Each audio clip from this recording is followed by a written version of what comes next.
principal é vocês terem em mente como vocês devem construir a redação a partir do momento que vocês observarem o tema lá. Então, a primeira coisa, aquilo que eu falei, construir um mapa mental. O ideal seria você chegar lá na cabeça de vocês. Se não, façam um mapa mental na redação. Então, vamos fazer um resumo, né, das aulas anteriores. A introdução. Tá? Como que a gente faz a introdução? Você já deve, de cara, você pode entrar já com questionamento. Na introdução, você tem que mostrar que veio. Vocês têm que mostrar para o redator que vocês estão num padrão diferente dos outros. Vocês estão num padrão acima.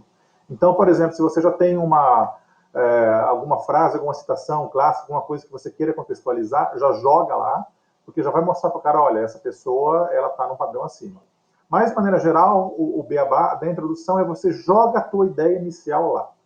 Então, você faz um comentário generalista e você termina a introdução com o teu ponto principal. Qual é a ideia principal da tua redação? Para você ter essa ideia, você tem que ter feito um mapa mental antes. Então, a introdução, o básico dela é isso. Você vai jogar a tua ideia principal. Depois, é muito importante você explicar ela. Né? Então, aí você vem o desenvolvimento. O desenvolvimento é a maneira mais fácil de fazer, como a gente já falou antes. Tenha duas ideias básicas e explique. Desenvolvimento é tese, explicação, tese, explicação. Você joga a tua ideia, você explica, vai no outro parágrafo, joga a segunda ideia e explica. Tá? 3 ideias tá ótimo, não passa disso. Tá? O padrão, aliás, costuma ser 2, né? Para você conseguir explicar bem. Então, você faz a introdução, você joga a ideia, depois, no desenvolvimento, você joga um ponto de vista, explica, joga outro ponto de vista, explica, e aí você já tem que ter contextualizado a tua introdução. E a intervenção, que a gente vai falar na aula de hoje de novo, é onde você vai dar a maneira de atenuar o problema, não é a solução. Né? E essa, como eu sempre falo para vocês, a intervenção é a parte mais fácil da redação. Porque se você, mesmo que você esteja desatento ou desatenta, você, sabendo a regrinha básica, você tem como fazer uma intervenção no mínimo de 150, tá? Eu não vou aceitar nenhum de vocês tirar nem menos de 150 a intervenção. Porque a intervenção é um cálculo matemático, não deixa de ser, é muito fácil fazer. Então, eu adaptei alguns textos meus dos anos anteriores sobre intervenção, né? Então, ó, eu coloquei, vamos lá, o que está aqui na tela? Já está na página de vocês também, se vocês quiserem acompanhar por lá pelo curso, né? Ele é um dos aspectos que mais geram dúvidas dos candidatos, inclusive aí onde vocês têm até muita vantagem em relação a quem não pratica redação. Por incrível que pareça, eu vi uma pesquisa alguns anos atrás que mostra que 30% dos alunos chegam numa redação de Enem sem saber fazer uma proposta de intervenção, se sequer saber o que é. Né? A pessoa tem, infelizmente, gente, tá? Tem muita gente que chega lá sem ter feito, né, problemas, disparidades de estudo, né? E aí ela acha que a redação ela tem que fazer um floreado lá e ela não dá a solução. Se você não dá a sua ideia de solução, você vai ficar com 0 no C5. Já sua nota vai ser no máximo 800. Eu já vi muita redação boa sem a solução, né? E a intervenção, como eu falei, a parte é mais fácil de fazer. Ó. Você tem que demonstrar que você tem uma capacidade de apontar uma solução viável para algum problema, né? Dentro do contexto. A proposta pode ser incrível, mas se ela não estiver articulada com a discussão, não vai fazer sentido. Vamos lá. Aí as dicas que eu coloquei lá. Então, a número 1 não está aí por acaso. Intervenção não significa solução. Vocês no Enem, vocês vão ter um tema complicado, provavelmente um problema que vem há décadas no Brasil, e se os cientistas políticos, se os políticos não conseguiram resolver, não são vocês que vão fazer isso em 1 hora de redação. Então, tenham em mente isso. Vocês não têm que pensar numa solução mirabolante que vai resolver o problema. Não, você tem que citar maneiras de atenuar, de mitigar, de diminuir aquele problema. Né? Então, você não precisa resolver o problema, mas você precisa mostrar formas de combatê-lo. Muitos problemas não têm solução a curto prazo. Aquele que eu mostrei para vocês do déficit habitacional. Você não vai resolver esse problema em 5, 10, 15 anos. São ações que têm que ser feitas a longo prazo. Né? Segundo, é a outra preocupação que vocês têm que ter também. A proposta não precisa ser inédita. Tá? Você não precisa... Você até pode, daqui a pouco eu vou falar disso de novo, apresentar soluções criativas, né? Mas toma cuidado com isso. Então, não queiram inventar a roda.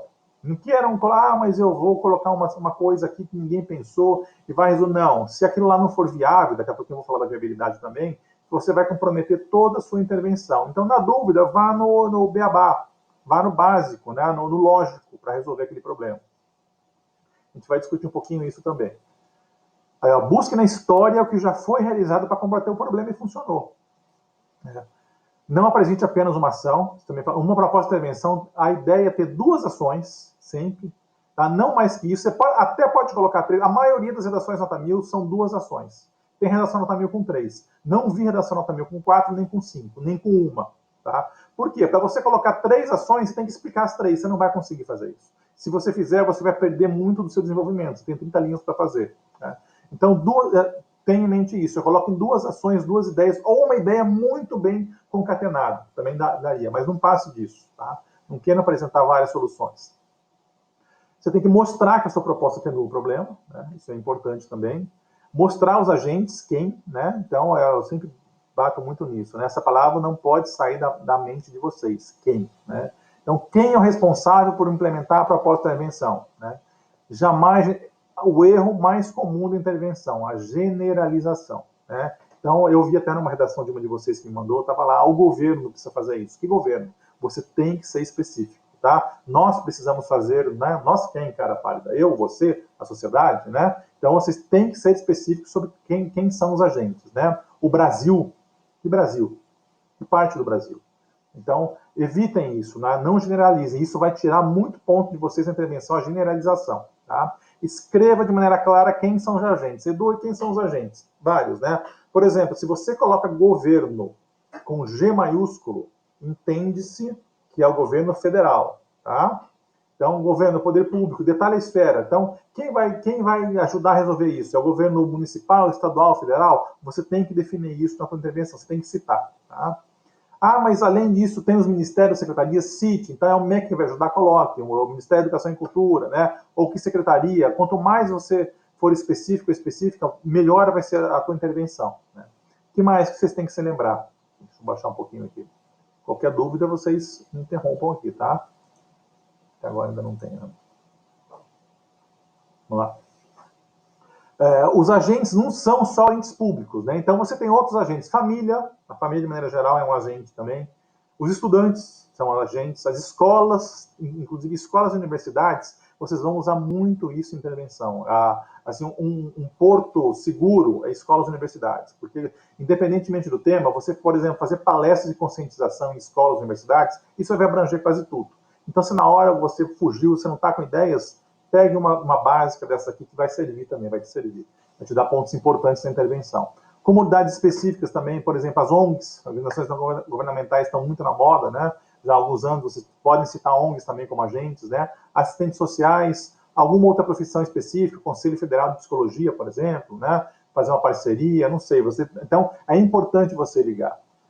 Outra coisa, é importante você interligar, né? Além de ligar, né? Um exemplo que coloquei aí. A proposta deve ser realizada pelo MEC, Ministério da Educação, com apoio de escolas e universidades, além de estudantes voluntários. Então, a pessoa já citou aí, quem vai fazer? É o MEC, só que as escolas e universidades vão apoiar, além dos estudantes, né? Interligue os agentes. Essa é a parte talvez mais complicadinha, né? Mas se você consegue interligar, você tem quase 200 aí na intervenção, né?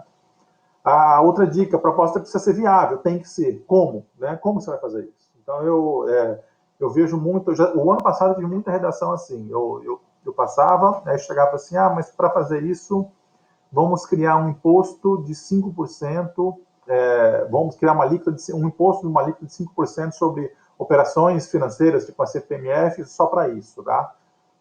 É viável isso? Vocês estão vendo a discussão que está acontecendo, né? Então, tomem esse cuidado. Não é viável.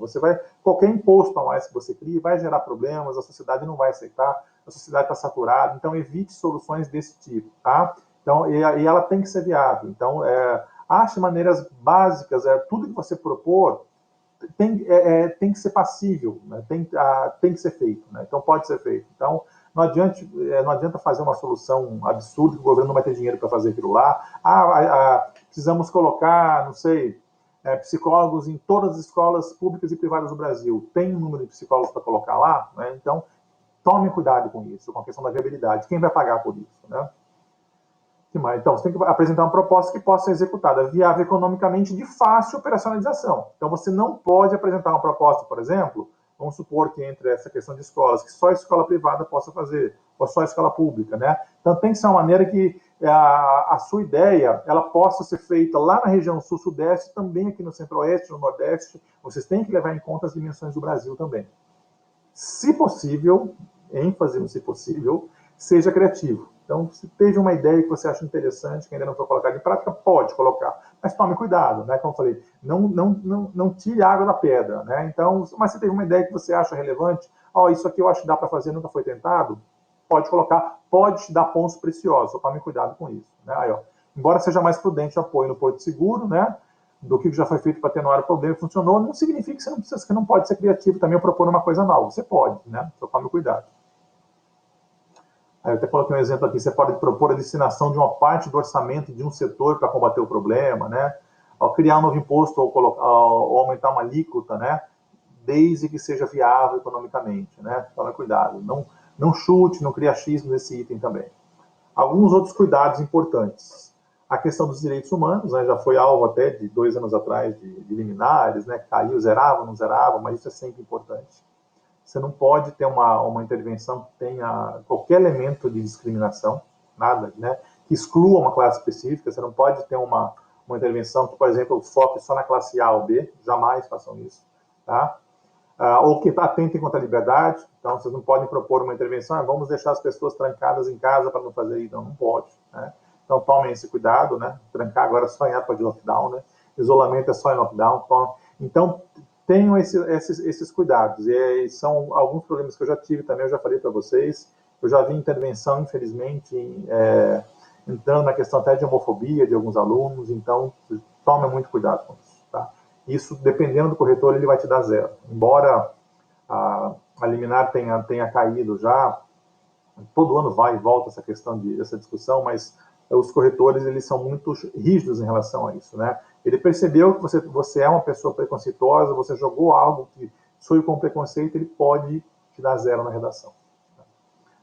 Que mais? E por último, não esqueça do aspecto comportamental, né? Então, essa parte vocês estão até bem, tá? Eu vejo até ao longo dos anos anteriores, né? Eu vejo muito, mas a proposta é isso, de modo que ao longo dos anos mude o comportamento da sociedade. É legal isso, mas como que vai mudar também, né?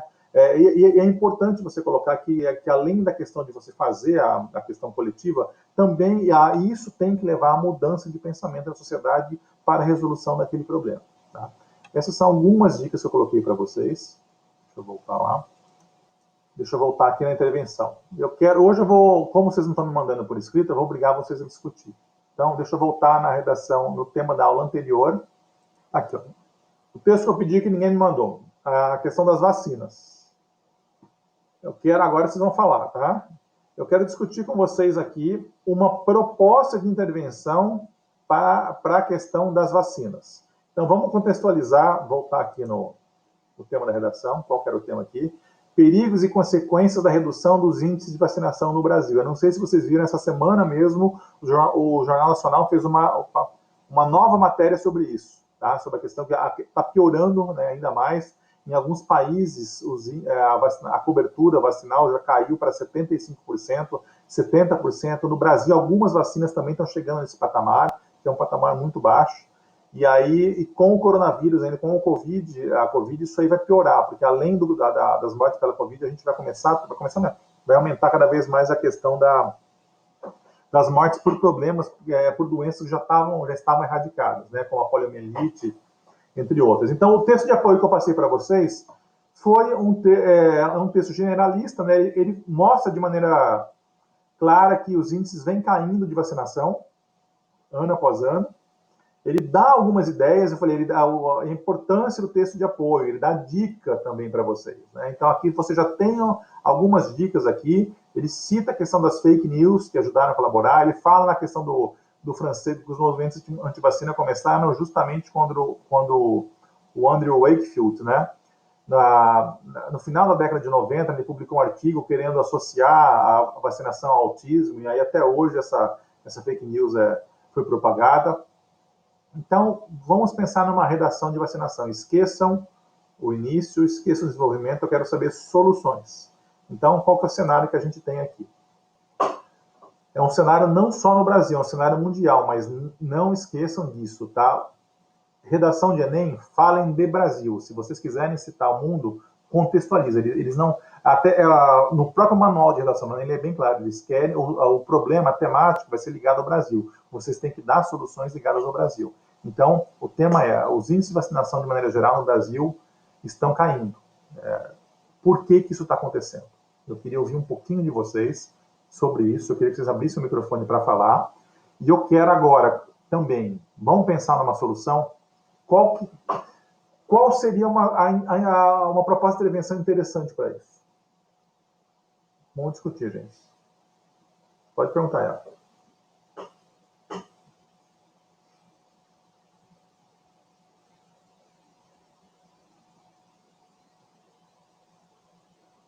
Se quiser também, se quiser liberar áudio e fazer por áudio, fica à vontade. Pode, qualquer uma, tá? Qualquer uma. Não só essa daqui. Inclusive, acho que foi uma de vocês me mandou, acho que foi a Júlia, que até precisa devolver, né? Algumas outras eu vou corrigir, vou devolver. Pode. Eu gostaria que vocês mandassem. Até algum antigo que vocês tenham feito, podem mandar para mim, eu corrijo novamente, tá? Mesmo que seja de outro professor, até para vocês compararem. E pelo site, para mim, é muito prático. Tem essa ferramenta aí, eu aprendi a mexer com ela, é muito tranquilo para mim, tá? Agora, vamos voltar aqui na questão da vacinação. Então, antes de começar, antes de escrever, tá? O contexto os índices de vacinação estão caindo no Brasil, por que isso está acontecendo e como a gente consegue parar com isso? Como nós conseguiríamos voltar a fazer esses índices subirem novamente? Alguém quer falar? Se não, eu escolho aleatoriamente aqui. Quer começar, Eva?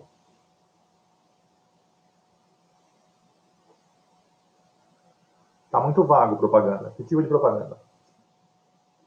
Quem vai fazer propaganda? Vamos lá, vamos agentes. Edu, o estado com E maiúsculo, ele poderia construir mais postinhos, que nem os que tem em Cuiabá de vacinação. Uhum. Não fala, marcar datas em lugares que não tem esses postinhos para vacinarem. Sim. Tipo, hoje é dia da vacina da gripe, HIV, HPV, essas coisas aí. Eu gostei mais da segunda que da primeira, tá? Eu vou te fazer uma outra pergunta em relação à primeira. Até, acho que 5, 6 anos atrás, o Brasil era exemplo no mundo.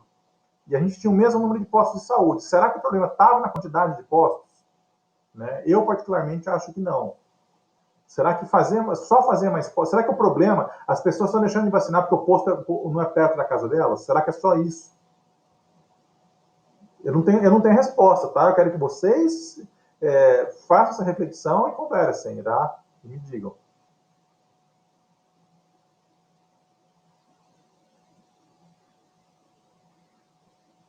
O que você acha, Júlia?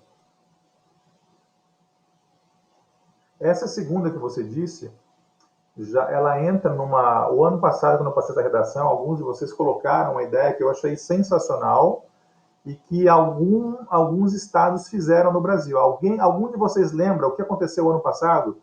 O que alguns estados fizeram para tentar melhorar a questão da vacinação? O povo tem medo de vacina. Como que a gente acaba com esse medo? Vocês lembram que eu falei para vocês a importância de a gente conhecer a história, o contexto histórico da evolução das vacinas? Né? Evolução das vacinas, né, que eu passei o linkzinho, a gente falou sobre a Wikipedia, foi mais ou menos assim, né? O povo se revoltou, o que o governo fez na época? O governo autorizou os agentes a invadirem a casa e vacinar à força as pessoas, e até prender quem se recusasse a vacinar, né?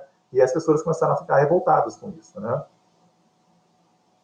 Mas o ano passado aconteceu uma coisa que não só no Brasil, aliás, do Brasil foi copiado, já vou até adiantar para vocês. O primeiro estado que fez aqui foi Curitiba, depois outros estados fizeram, e se não me engano, até o nosso aqui em Mato Grosso fez. Ninguém vai lembrar? Para tentar melhorar o índice de vacinação, seria uma ideia de intervenção já muito boa. Não? Tá vendo, hein? Tá vendo a importância de acompanhar no noticiário, tá? Gente, o ano passado, começou com Curitiba, depois outros estados fizeram, para você matricular em escola, na verdade, o decreto acho que foi até para particular. Ele começou com públicos e depois ampliou. o pai era obrigado a levar um atestado de vacinação. Se não tivesse o atestado de vacinação, a criança não podia ser matriculada numa escola pública. Tá? Foi Curitiba que fez isso. Alguns outros estados começaram a copiar. Deu o maior, né? Deu muita polêmica, mas de maneira geral a sociedade apoiou.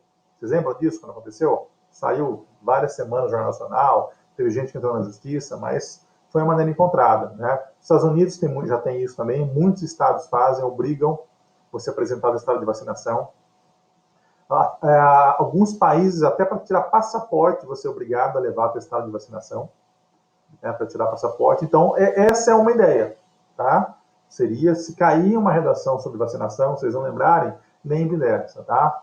Os estados, o governo poderiam começar a exigir atestado de vacinação, até para emissão de documentos. Então, é uma maneira de você forçar uma pessoa, tá bom, você não vai conseguir tirar o teu RG se você não vacinar, não levar o atestado de vacinação. Então, é uma ideia, não é controversa, tá? Tão assim, porque a vacinação ela é importante, ela é obrigatória. E a outra questão, outro argumento importante nessa questão da vacinação, e isso é importante vocês abordarem numa redação de Enem, a questão da empatia, a falta de empatia, porque a pessoa pensa só nela, vamos supor, o pai ou a mãe deixa de vacinar o filho porque ela não acredita, por algum motivo qualquer. Só que ela se esquece que o filho dela pode contaminar outras pessoas na sala. Nos Estados Unidos, o surto de sarampo foi por causa disso. Alguns grupos específicos, começou na Flórida isso, né? Em alguns estados específicos, algumas comunidades começaram a não vacinar e começaram a acontecer os surtos. Por quê? Aquelas pessoas que não vacinavam começaram a contaminar as outras. Foi um surto de sarampo, acho que o maior da história deles lá. Uma doença que já estava erradicada. E aqui no Brasil voltou a crescer também isso. Tá? Então, essa é uma ideia de intervenção. Essa é uma delas. Mas eu queria ouvir de vocês também algumas outras. Isa, você não quer escrever, não quer falar nada? Ana, você está quieta hoje também.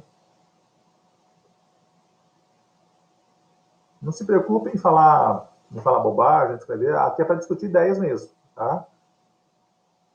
E a importância da gente ver a questão da viabilidade.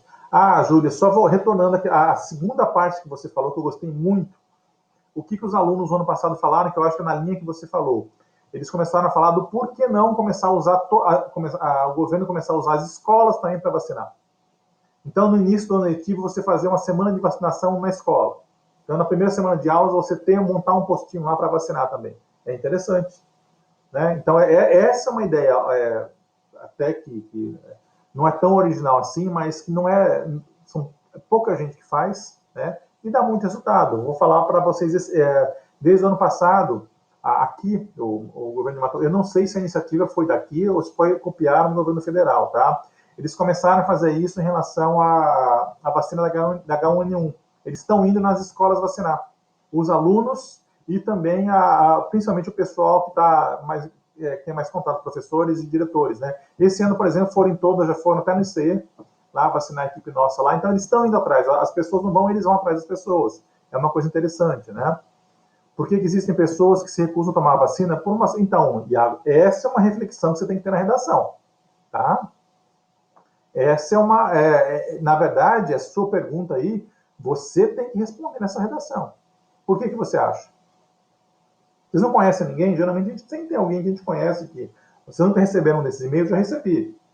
De colegas de Facebook, essas correntes aí, para não vacinar por causa disso, por causa daquilo.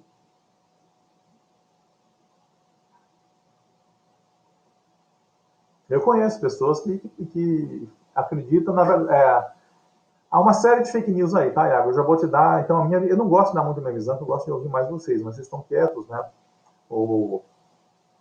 Há uma série de situações aí. Tem a vacina, realmente, ela acaba matando algumas pessoas dentre milhares. Então, por exemplo, tem algumas vacinas que a cada 1 milhão de pessoas, uma acaba falecendo, aí as pessoas ampliam isso, né? Elas acham, mas é mais fácil morrer da doença é mais fácil morrer da vacina do que morrer da doença, né? O que é uma coisa falsa, né? Quando o Padre Ernesto faz contra a raiva, com o cachorro, não sabe legal isso, né?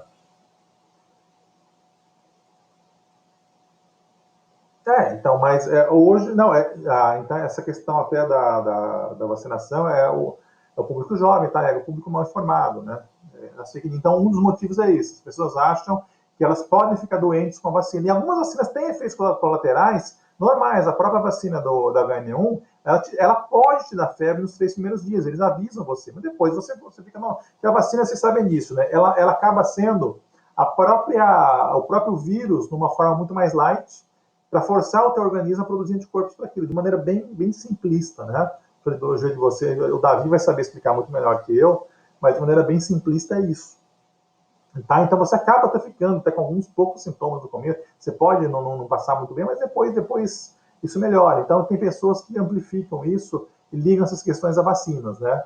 Agora é muita ignorância, né? Deixa eu ver o que você escreveu aqui, Isis. Poderiam fazer palestras sobre ótimo, vacinação das consequências, se você não tomar, como pegar uma doença grave, muito... essa sua ideia é excelente, tá?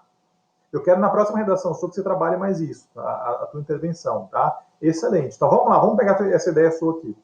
Quem vai fazer quem organizaria essas palestras? Governo federal? Vocês acham que deveria ser o governo federal?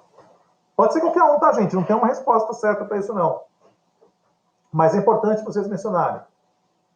Então, o Estado, tá? O Estado com E maiúsculo, todo mundo sabe, né? O governo federal. Também, então. Vocês podem citar, olha, essa é uma ideia e qualquer esfera resolve. Então, vocês podem fazer, por exemplo, o governo federal poderia criar uma campanha incentival, dar verbas para palestras em escolas públicas e privadas sobre a importância da vacinação e as consequências, né, o que pode acontecer se não tomar, campanhas educativas envolvendo famílias, tá vendo? Vocês já pegaram todos os agentes, interligaram, aí vocês podem colocar até para fechar com, né, de maneira melhor ainda, com apoio dos municípios e estados. Então, é uma ideia que o governo federal faz, o estado e o município apoia também, né, escolas privadas também poderiam participar. Então, tranquilo, né?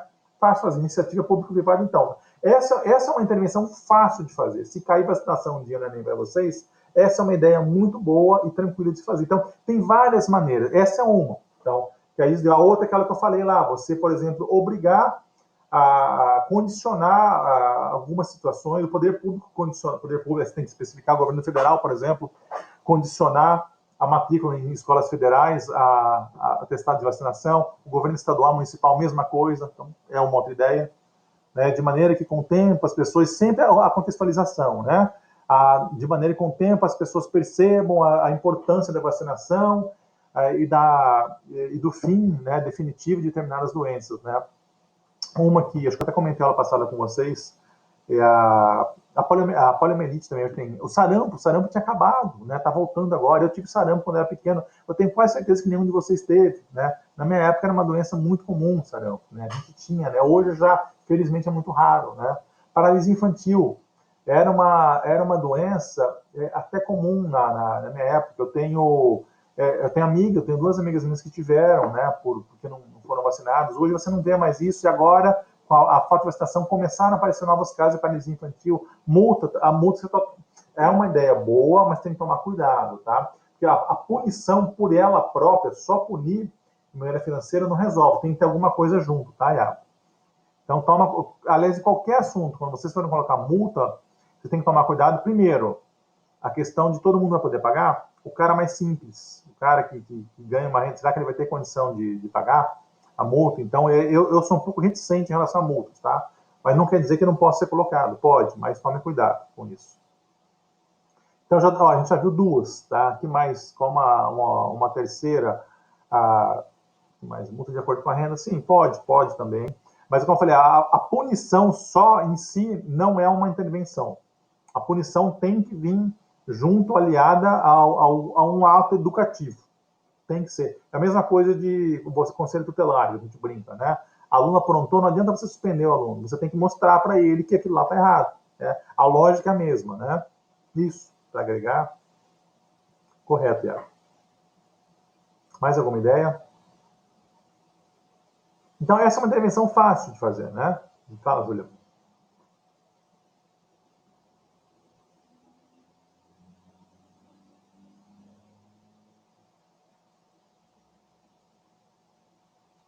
Assim, Edu, nas rodoviárias, aqui onde vai pagar a taxa, não tem? Uhum. O pedágio. Também podiam pedir a carteirinha de vacinação. Gostei também, para comprar até passagem, né? Pode. Sim. Também uma ideia boa. Pode também. Mas aí, por exemplo, aí teria que ser... Tá, mas como a gente faria isso? Então, vamos lá, vamos operacionalizar essa ideia que você teve. Exigir carteira de vacinação na compra de passagens, né? Mas tem que ser através de como lei federal, lei estadual. Dá para fazer das duas maneiras, tá? Lei municipal, dá para fazer das três. Então, é importante vocês falarem como, tá? Então, a criação de leis, mas quem vai criar? Então, aí nesse caso, na intervenção, como se deveriam colocar? O governo federal poderia criar uma lei nacional exigindo a apresentação da carteira de vacinação atualizada para compra de passagens interestaduais, né? Não sei. Ou os governos estaduais também poderiam fazer isso. Então, mais de um agente poderia fazer dessa maneira. Só tomem cuidado, assim, como eu falei, essa questão só de punir, tem que ter o contexto da parte educativa. Então, sempre contextualizem depois. Quando tiver até essa ideia, até a ideia que eu dei das escolas exigirem isso, né? Mas por quê? Para que as pessoas depois conscientizem-se da importância desculpe, da importância da vacinação, né? Dos malefícios que traz a falta de vacinação. Tá? Então, essa contextualização final é importante. O que eu quero pedir para vocês agora aqui? Deixa eu abrir até a câmera de novo.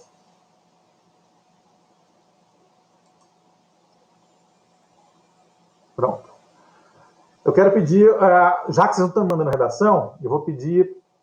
Deixa eu mostrar o microfone. Ó. Agora acabou o problema de falar com vocês. Eu estava incomodado demais com a questão do som não sair legal. Para a próxima aula, não me façam redação, então, já que vocês não querem fazer. Mandem só intervenção para mim. Coloquem isso que a gente discutiu no papel. Peguem essa redação da vacinação, me mandem pelo portal, só intervenção, 5, 6 linhas. Só ideia final. Como vocês fariam? Tá? Então, a tarefa de vocês para a próxima aula é essa. Agora, deixa eu voltar novamente lá. Isso, do déficit habitacional. Então, vamos voltar na outra redação que eu passei para vocês, que alguns de vocês passaram. Falta corrigir a sua, Júlio, que eu vou corrigir depois, mas vamos contextualizar novamente, tá? Para encerrar, até para esses 10 minutinhos que faltam, essa questão do déficit habitacional no Brasil. Então, qual que foi o tema da redação, né? O problema do déficit habitacional no Brasil. Eu dei 3 textos de apoio para vocês, tá? O primeiro fala do desabamento daquele edifício na cidade de São Paulo, e aí aqui ele já explica o que é déficit habitacional, né? É a diferença de habitações, a diferença entre as pessoas e o número de habitações em condições mínimas, né, de moradia. Então, déficit habitacional é isso. Aí o segundo tem uma estatística, ele mostra que o déficit habitacional no Brasil é um problema crônico, histórico e se mantém. Ele aumentou um pouquinho em 2010, mas ele se mantém no mesmo padrão, então a gente não está conseguindo resolver. Tá? Em alguns estados ele é muito pior, como o Maranhão, né, o maior déficit habitacional do Brasil, em outros é pior, mas de qualquer maneira é um problema complicado. Então, como vocês fariam uma proposta de intervenção dessa? O que vocês colocariam? Essa é mais difícil, tá? Deixa eu ver o que o Iago falou, que eu tenho mais dificuldade com o tempo. Nos 2 exames passados eu não consegui... A redação, você está falando? Essa é a dica que eu dou na primeira aula, Iago. Se você tem... Primeira coisa, redação, isso é estatística. Você não pode fazer em menos de 1 hora e não pode passar de 1h30, tá? 1 hora, 1h30 é um tempo tranquilo para você fazer todas as outras 80 questões do primeiro dia de redação. Então, se você está... A sugestão que eu dou, comece pela redação. Se você é bom nisso, é forte, já vai te animar. Se você pegar um tema que você gosta, já vai começar a fazer, até te anima. O problema da redação é o cansaço mental. É você fazer o Enem todo e você deixar para o final. Né? Você faz o Enem todo e aí você chega lá já com a tua mente cansada, você não consegue, você não comeu barrinha de chocolate, você está lá e isso afeta. Então já é melhor você fazer de cara a redação e aí já chega, já entrega, já pronto, se anime e vai para o resto. Tá? Essa é se você tiver que escolher, faça de cara, mas se você já tiver uma pessoa que já tiver bem administrado essa questão do tempo, né? Você teve esse problema, Iago, no simulado?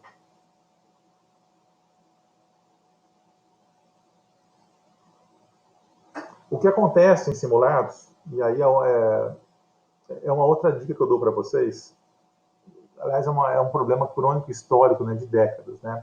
É a questão da gente ficar encucado com uma pergunta. Não é? Então, você está numa pergunta lá de, sei lá, literatura português, você ficou em dúvida entre duas, e você sabe que você sabe, mas você não lembra aquilo lá. Aí você deixa, eu vou fazer isso depois. Você continua, mas aquela pergunta não saiu da tua cabeça.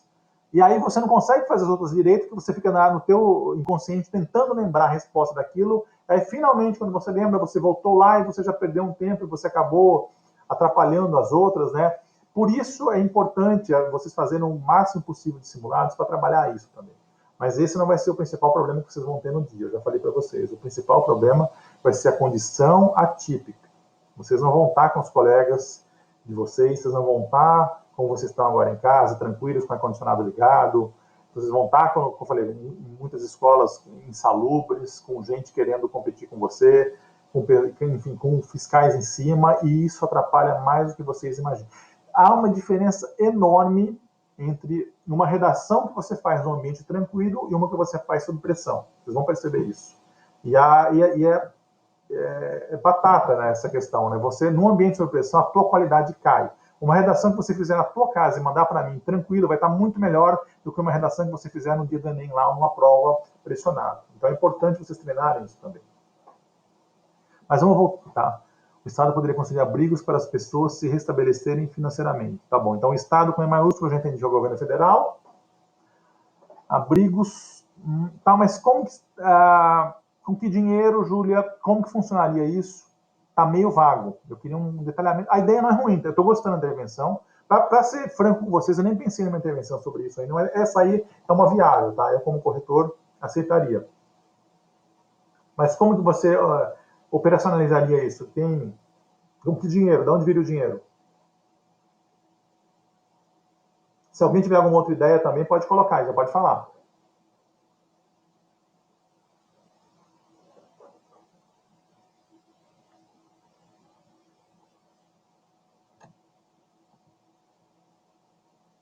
Ninguém, nenhum de vocês. Como que a gente consegue, por exemplo, diminuir a questão de moradores de rua?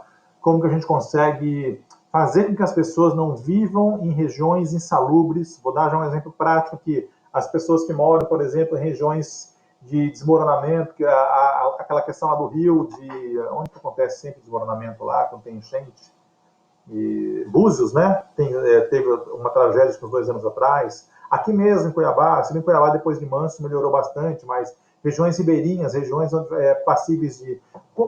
são regiões que já têm problemas e a gente não consegue, e as pessoas mesmo assim continuam indo morar lá. Como que a gente consegue conscientizar essas pessoas que elas não devem morar lá? Né? Como que a gente faz para dar condições mínimas para elas de abrir? O que o governo pode fazer?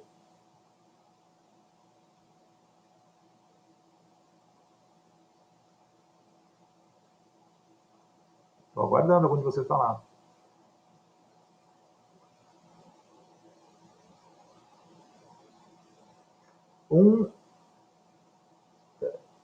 O dinheiro poderia vir de doações de outras pessoas, as pessoas iriam saber dessas doenças pelas propagandas. Também fazer uma campanha nacional de... gostei da ideia, tá? Tipo assim, adote um desabrigado, alguma coisa assim, né? As pessoas contribuírem, como é interessante, tá? Uma campanha de mídia forte, tá? É uma ideia boa, Júlio. Tá? Eu estou até elaborando um pouquinho mais a tua ideia, tá? Estou indo um pouquinho além. Mas é uma ideia interessante também. Essa ideia eu tive porque estão fazendo propaganda para doar alimentos não perecíveis para fazerem marmita. Aqui em Cuiabá mesmo ontem, eu vi um carro cheio de marmita e as pessoas na fila para pegar. Então, muito boa ideia. Só que aí você tem que deixar claro quem são os agentes, né? Quem iria fazer essa campanha? Governo federal, governo estadual. Nesse caso aqui, como o título do tema, ele pediu uma abrangência nacional, vocês teriam que colocar o governo federal nisso, nessa parada, né? Então, o governo federal, com apoio dos governos estaduais, né, e se for o caso até municipais, poderia fazer isso, criar uma campanha de doações. Muitos estados fazem isso. Uma de vocês me mandou uma redação que deu uma ideia boa também, eu acho que foi a Raquel, que vocês não citaram ainda. Tá? E o que já tem que é bem feito em relação a isso? O que pode ser ampliado? Não vem nada na cabeça de vocês?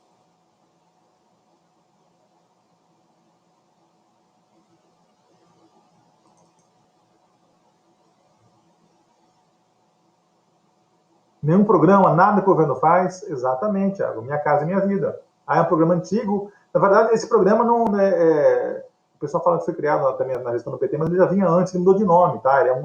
Esses programas de habitação popular, eles têm há décadas aqui, eles mudam só o nome, agora estão querendo mudar de novo, mas funciona, né? É um programa que funciona, né? Mas aí o Bolsa Família também poderia jogar, porque ele não entra indiretamente, claro que entra, mas assim, diretamente na questão da habitação. Eu acho programas como Minha Casa Minha Vida mais fáceis de você justificar numa redação, mas também, tá? Você poderia, eu não sei, ampliar, mas aí também entra na questão do dinheiro, né, de como colocar o Bolsa Família. O Minha Casa Minha Vida já é mais prático. Então, a Raquel colocou isso, inclusive, na dela, tá? Ampliar programas como Minha Casa Minha Vida, que facilitam o acesso e que dão moradias decentes, né, habitáveis a populações de baixa renda. Melhorar o crédito também, para isso. É uma outra ideia, uma outra intervenção. O Brasil já vem melhorando em relação a isso.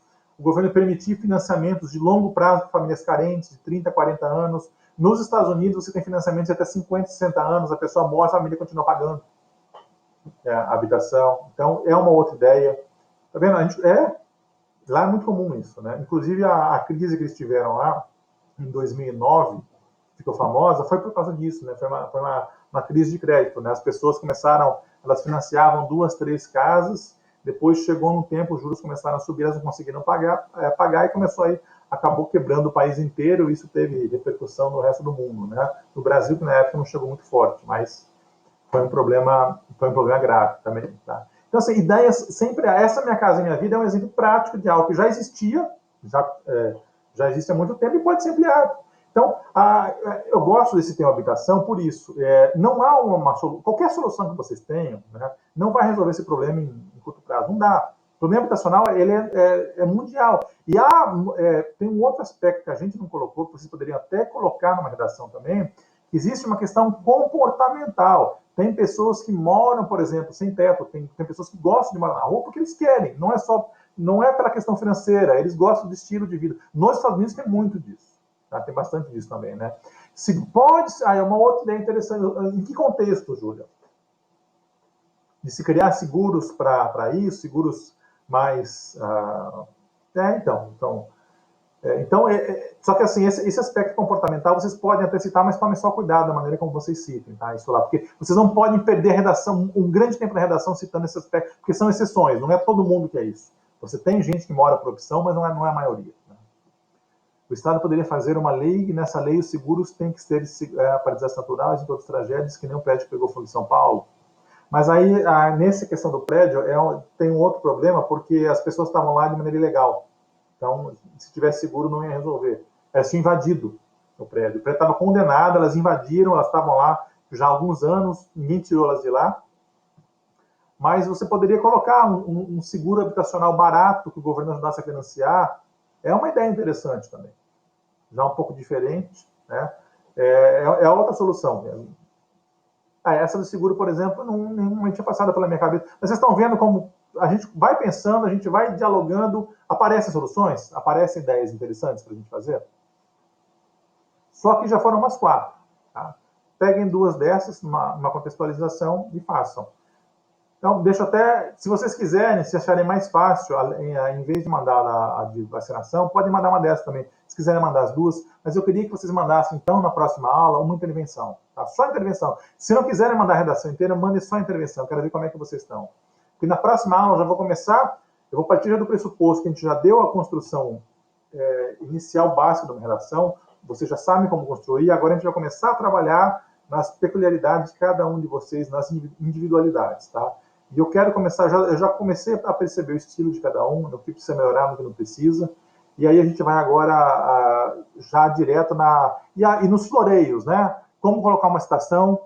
Eu vou deixar, se vocês puderem entrar no curso no final de semana, entre hoje e amanhã, eu vou colocar alguns exemplos de documentários, filmes, que podem ser usados de maneira interessante no Enem. São de músicas que eu percebo que muitas vezes a gente fica, né, puxa, mas isso é relevante, isso não é relevante. Outro dia eu vi até um desses cursinhos, eles fizeram uma aula só disso. Né? O tema acho que foi letra de música, pode colocar no Enem. Né? Pode, eu respondo que pode, mas não é toda a letra de música. Então, eu quero começar a corrigir até isso aqui, para deixar claro para vocês o que pode ser citado e o que não pode também. A gente vai começar a ter aulas sobre isso também. Tá bom, gente? A aula de hoje era isso, tá? Eu falei mais, eu queria voltar a falar de intervenção. A aula que vem eu vou voltar mais com teoria também. Me mande as redações, eu quero discutir as redações com vocês aqui. Peço desculpas novamente para quarta-feira, tá? Mas foi realmente partiu até de mim, ia ficar puxado para vocês fazerem o simulado. Eu peço desculpa até para a Isis, porque você não fez o simulado, né, Isis? Mas o terceiro ano fez, aí eu mudei a aula para hoje por causa disso. Fizeram o simulado quarto e quinto, e aí eu não quis atrapalhá-los também na questão do Enem. Alguém quer fazer alguma colocação final? Iago, a SAI fazia a redação até o ano retrasado. Eu não sei por que eles pararam. E aí, inclusive, a redação eles corrigiam lá. Os alunos nossos faziam, mandava, demorava um tempão. Uns 2 meses eles devolviam a redação corrigida para a gente lá, né? No presencial, eu acho que eles vão, se voltar a aula de vocês em setembro, tomara que volte, provavelmente eles vão fazer. Mas eu não, sinceramente, eu não sei porque não teve. Mas isso a gente corrige fácil. Na próxima, na bimestral não vai ser, porque vai ser só o tema do bimestre, mas na próxima, se eles não colocarem, eu vou passar uma redação para vocês, tá? Eu já peço para a Bárbara, na hora de liberar para vocês, acrescentar. E aí precisa só ver a maneira como você... O Moodle ele tem um módulo de digitação também, que a gente pode habilitar para vocês. Eu estou pensando em fazer isso. Vocês vão fazer o simulado pela plataforma da SAI e eu habilito também o Moodle para vocês, durante 1 hora, fazerem a redação por lá. Eu vou sugerir, Júlia, que a SAI na verdade, são mais de 400 escolas, né? Então tem coisa até que eu já sugeri que eles acataram, né? Mas tem situação que é padrão. E também eu tenho que entender o contexto, né? Então, para eles não deve ser fácil corrigir, ainda mais. E eles estão tendo muito tempo gravando aulas também, né? O TRI, se você olhar aqui na primeira aula que tem na aula do Enem, eu expliquei ele bastante, né? O TRI é o seguinte, você tem que acertar as fáceis sim, tá? Isso é importante, tá? Se você teve sua nota diminuída, por que ela diminuiu? Porque você acertou mais difíceis e errou as fáceis. Tá? Quando você acerta mais fáceis, a tua nota não é diminuída. Quando você acerta mais difíceis, a TRI entende que você chutou e acertou chutando. E não é esse o objetivo do Enem. Eu sei que vocês não gostam, mas eu gosto bastante. Tá, TRI? Ela é justa. Ela evita muito aquela questão do chutômetro da pessoa, né? Acertar só difíceis, né?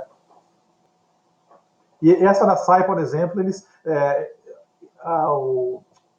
o programa lá que faz isso é deles, tá? O algoritmo é deles, então a gente não tem acesso, né?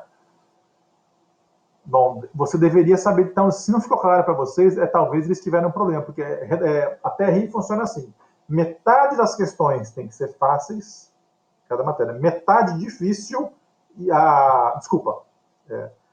25% fácil, 25% difícil e metade no nível médio, tá? Esse é o padrão. Vocês não podem errar esses 25% fáceis. O resto vocês podem até eventualmente errar. Então, ele valoriza quem sabe o básico. Então, perguntas básicas, vocês não têm o direito de errar. O Enem pensa dessa maneira. É um raciocínio interessante, né? Vocês podem concordar ou não, mas eu sou a favor da TRI. Eu sempre gostei dela. Então, e acontece muito, né? Às vezes você acerta o mesmo número de questões que o teu colega e tua nota é maior ou menor que a dele. Então, a ideia é essa, tá, Iago? É você não errar questões fáceis. Ela trabalha para ajustar essas situações. Se olha na aula 1, na aula 2, tem lá uma partinha teórica sobre isso, né? Não é isso, Júlia, né? Se você acertar, vamos supor, de 10 questões, você acerta, são 5 difíceis e 5 fáceis. Se você acerta 5 difíceis e erra 5 fáceis, você vai ter uma nota bem abaixo da média. Você não vai ter uma nota 5, que seria a média. Você poderia ter uma nota 3, porque você errou todas as fáceis. Agora, se é o contrário, você acertou as 5 fáceis e uma difícil, você não vai ter 6, você vai ter até 7, 7,5 pela TRI. Entendeu? Porque você acertou o que você devia acertar. Essa é a ideia da TRI. É uma discussão antiga, né? A TRI ela não está desde o início do Enem, tá? Eu não sei exatamente qual ano ela foi colocada, mas, como eu falei, eu acho justo. Eu acho, porque eu evito o chute, e ela pune o aluno que chuta e ela ajuda o aluno que sabe o mínimo do mínimo, né, o básico. Mas a maneira da gente se preparar é estudar, né, tentar saber chegar lá sabendo o básico, pelo menos. Tá? Mas não é uma forma matemática fácil e totalmente lógica, né? Não é. Então, uma questão que você pode entender fácil para eles não é, vice-versa também. Tá? Se vocês quiserem, a gente fala, eu falo, no aulão que eu vou dar para vocês depois, eu vou voltar a falar de TRI também. Tá? Vai falar um pouquinho, vou dar alguns exemplos práticos também sobre isso. Mais alguma dúvida? Então era isso, gente, tá? Mesmo se você tratar todas as questões de uma matéria, não dá para tirar uma nota 1000. Depende, por causa da TRI, a nota pode ser até maior que 1000, tá, Iago? Em tese, você poderia tirar até 1003, 1010, tá? Se você acertar todas. Depende muito de ano para ano. Eu não sei, eu nunca tive a curiosidade de ver qual foi a maior nota da história do Enem, não sei se alguém já gabaritou, eu acho que não acredito que alguém tenha gabaritado as 160 questões, mais nota 1000 na redação, é muito difícil isso. Tá? O peso, Júlio, é o seguinte, o Enem, a nota do Enem, as instituições públicas, isso já entra até na aula, na questão do SISU, elas podem usar a tua nota de duas maneiras. Uma, ela pega a tua nota clara lá. Então, você tem 20% da tua nota é redação e 80% são as outras matérias. Então, você vai ter um score. Vamos supor que você tem tirado 650 no Enem. A maioria faz dessa maneira. Ela pega a nota básica e ela faz os rankings por isso. Outras não. Elas têm liberdade, é importante vocês saberem isso, tá? Cada universidade ela tem liberdade de dar um peso maior para uma disciplina específica. Então, dentro da mesma universidade, dentro dos cursos, ela pode usar a nota de Enem com pesos diferentes. Então, vamos supor que você vai fazer um curso de marketing numa federal do Amapá. Né? Ela pode pegar o teu Enem, você tem que ver o edital dela, tá? O SISU dela. Ela pode pegar o teu Enem básico e pegar a nota S, ou ela pode falar o seguinte: para este curso, a disciplina de língua portuguesa tem um peso 2.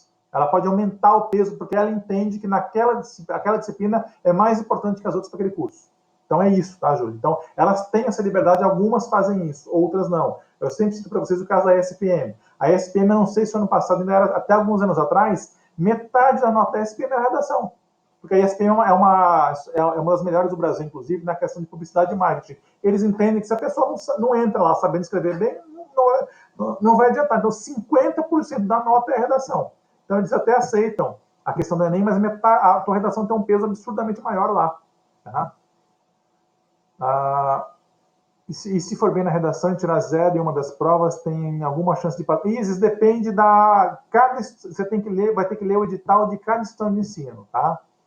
Eu não sei se zerar em alguma prova já excluía. Tá? Eu sei que, por exemplo, para o FIES, você não pode zerar. Você não pode zerar, não pode ter nenhum zero. Se for zero, nem redação. Redação também você não pode zerar. Tá? Para você conseguir o financiamento estudantil. Tá? Bom, inclusive, Júlia, essa é uma área de estudo minha, eu gosto muito disso. Tá? Posso falar.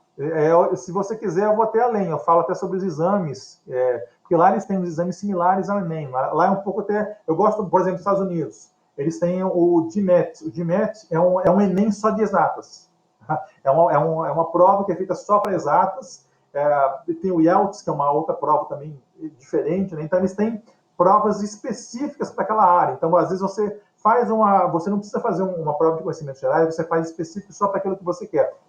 Se você quiser, eu faço assim também. Eu vou colocar, então, no tema das lives, num dia eu vou colocar isso, tá? Fora do Brasil, como que funciona. Para intercâmbio também. De Coimbra, eu não sei. Coimbra, eu tive um professor nosso, que ele fez graduação e pós-graduação lá, eu vou até me atualizar com ele como que ele foi, né? Se tem só para ciências também, não. Lá nos Estados Unidos eles têm o GMAT e eles têm o TOEFL, né? O TOEFL é uma prova mas aí o TOEFL é mais para estudantes estrangeiros. Então, por exemplo, você aqui no caso, você quer estudar nos Estados Unidos, você certamente vai ser obrigado a fazer o TOEFL. O TOEFL é uma prova que vai medir a tua proficiência em inglês. Tá? É uma prova de você tem redação também em inglês, você tem que fazer, e aí tem uma nota mínima. Geralmente, essas top, você tem que tirar no mínimo 600 para entrar, numa Harvard da vida, né? Eu, inclusive, tenho muito material de TOEFL. Eu já fiz lá. Eu estudei fora já, não sei se você sabe. Eu morei em Nova York um tempo, fiz TOEFL lá. E assim, eu fiz bastante. E nessa parte eu estou bem familiarizado. Eu posso ajudar. Se algum de vocês tiver interesse em fora, eu ajudo vocês nisso aí também, tá? Isso é Estados Unidos, tá? Cada país tem a sua peculiaridade. Alguns eu não tenho, por exemplo, França, eu não sei como que eles fazem, mas Estados Unidos eu sei bem como funciona. Eu posso ajudar vocês nisso. Eu vou colocar então, tá, Júlia, uma aula sobre isso também na live. Mas a ideia é essa, é fazer via Instagram, aberto para todo mundo. Eu quero ver, eu já tenho um convidado garantido, vou ver se eu vou consultar os outros semana que vem. E aí só que é para começar em agosto, para não atrapalhar os simulados de vocês. Beleza? Quase todas têm, né? Tem algumas empresas, Iago, que elas trabalham exclusivamente com isso. No IC mesmo, quando a gente tinha ensino superior, todo ano ia. Tem algumas. Uma que eu gostava muito, que não existe mais, é a ELS. Quando eu fui por eles, né? ILS, chama English Language Centers. Eles levavam estudantes do Brasil para qualquer lugar do mundo, se queria estudar. Você falava lugares que. Quando eu fiz por eles, foi sensacional. Eu morei dentro da universidade, lá em Nova York, no alojamento dos estudantes deles, fazia matéria com eles lá. Foi assim, uma experiência maravilhosa. Tem muitas que fazem isso no Brasil. Em Cuiabá tem escritórios também que trabalham com isso. Tem sim, Júlia. Isso eu sei que a Ciranense tem. Não são, inclusive, esse ano eu já vi uma matéria sobre isso também. Não só em Portugal, tá? Mas aí tem uma Angola, que é outro país de língua portuguesa, mas aí não é todo mundo que vai querer ir para lá, né? Também. Mas tem sim. Portugal está um pouco mais reticente em relação a essa questão de estrangeiros. Tá? Desde o ano passado, eu sei que eles apertaram um pouco a regra para estudantes até do Brasil, tá? Estrangeiros de maneira geral para lá. Então, a gente tem que pensar em coisas assim também. E outros problemas, né? Não sei se vocês estão acompanhando, nos Estados Unidos agora, quem está fazendo pós lá, estudando lá, pode não voltar. O Trump agora quer fechar, então ele proibiu, por exemplo, voos do Brasil para lá. Então, quem estudou lá e veio para o Brasil passar férias, pode não voltar agora. Tá? E não só do Brasil, do mundo inteiro eles estão querendo fazer isso. Né? Então, tem que tomar cuidado. No lugar de fazer faculdade fora do Brasil, qual você recomenda? Depende. Né? Depende muito, Julia, do país. A primeira coisa que vocês têm que entender, o diploma lá não tem validade legal aqui. Então, o que vocês querem? Então, você quer, para fins acadêmicos, ser um mestre, ser um doutor? Esqueça estudar fora. Aqui no Brasil não vai ter validade, mas geralmente não é isso. Você quer para fazer uma fora e agregar um diploma. Né? Então, você quer fazer uma Harvard da vida, você quer fazer sei lá, um MIT da vida, que é na área mais de ciência da computação, né? Oxford, né? Então, alguma dessas aí sim. Aí você não tem que estar preocupado com validação de diploma, né? Não só status, né, Iago? Assim, você faz Harvard, você está com emprego garantido em qualquer lugar do mundo, né? Você já sai lá, geralmente no primeiro semestre já começam a sediar os alunos lá, né? Agora, eu vou dar até uma dica para vocês. Se vocês têm um inglês bom, mas não sei como é que está o inglês de vocês, por que vocês não dão uma olhada, e dinheiro também, né, nesses cursos online que elas oferecem? A Harvard, por exemplo, tem muitos cursos online, só que são caros. Né? Acho que eu até comentei com vocês na aula que eu dei, outro dia eu até fui ver um para fazer, eu desisti de cara. Né? Era um curso de 4 meses, se não me engano, era $12.000 que eles cobravam, um curso via EAD, né? Mas é Harvard, né? Você fala que você fez um curso de Harvard, tem prova no final, né? Então eles têm cursos de curta duração até cursos maiores, se vocês entrarem lá, vocês vão ver. Né? Então você pode falar, isso bem Harvard, só que você vai gastar um carro para ter feito um curso lá com eles, né? E Yale é um outro que eu gosto muito, lá nos Estados Unidos também, né? Tem isso também, porque esses cursos EAD deles são muito mais sérios que os nossos, tá? Aqui no Brasil. Então, por exemplo, você tem a tutoria, a prova, as ferramentas lá, você não tem como colar, fica realmente, você tem o tempo para fazer, os trabalhos, né? Então, você tem que tomar cuidado com isso. Eu ainda quero, o dia que eu tiver um dinheirinho, meu sonho é fazer um no MIT e um em Harvard ainda, né? Vocês podem entrar no site deles lá, eles sempre mandam. Tem uma feira todo ano em São Paulo que eles fazem, esse ano não sei se vai ter por causa da pandemia, para apresentar esses cursos para brasileiros. Tá? Fizeram, aqui em Mato Grosso eles fazem também, mas é a UFMT que organiza, né? Eu já fui lá, não sei se vocês já ouviram falar. Só que não é na mesma amplitude que essa de São Paulo. Eles trazem muita gente, muitas universidades de fora para apresentar para o pessoal. Mas é uma alternativa, né? A questão do ensino híbrido veio para ficar também. Né? Harvard, acho que eu já falei para vocês, no primeiro ano de EAD deles, eles tiveram mais alunos do que nos 200 anos anteriores à universidade presencial. Né? Então, Para a gente ver como o EAD muda tudo, né? Eu vou dar uma aula sobre atualidades também para vocês, sobre essas situações. Mas tá, essa é a área que eu falei, eu sou apaixonado por essa questão de sistema de ensino, a gente tem contato com algumas, e eu ajudo vocês sim, tá? Com o maior prazer. Isso daí. Ok? Mais alguma pergunta? Gente, passei 15 minutos da aula já. Eu vou desligar também que eu tenho que prestar meu filho tem uma live agora, tá? Ele faz 4 anos no IC, eu vou emprestar a webcam para ele. Obrigado então, gente, por hoje, tá? Mande para mim as propostas de intervenção, tá? Por favor, eu vou aguardar vocês me enviarem. E aí, a próxima, bom final de semana para vocês também. A próxima aula é quarta-feira, tá? Normal. Ano que vem a gente volta ao dia normal, tá bom? Obrigado então para vocês. Um grande abraço. Até a próxima.